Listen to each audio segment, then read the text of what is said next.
আজকের এই সুন্দর পৃথিবীতে যত সুন্দর এবং সুগন্ধি ফুল ফুটেছে এই সমস্ত ফুলের শুভেচ্ছা জানিয়ে শুরু করছি সেই মহান রব্বুল আলামিনের নামে, যিনি পরম করুণাময় অতি পরম দয়ালু।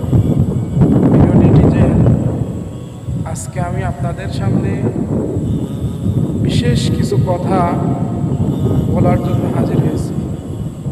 আমরা প্রত্যেকেই এত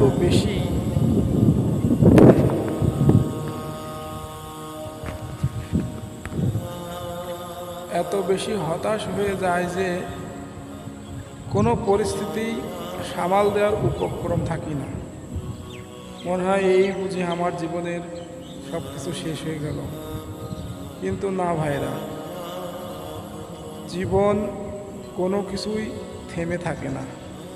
একমাত্র মহান প্রতিপালকের উপর যদি ভরসা করে চলতে পারি, আমরা যে কোনো অবস্থাতেই সফল হতে পারব ইনশাআল্লাহ। আল্লাহ তাআলা নিজেই বলেন, লা তাহজান ইন্নাল্লাহা মা'ানা। অবশ্যই হতাশ হও না, নিশ্চয় আল্লাহ সাথে আছে। তাই আমরা কোনো কিছুতেই হতাশ না হয়ে আল্লাহর উপর অবশ্যই ভরসা করব, ইনশাআল্লাহ আমরা সফল হতে পারব।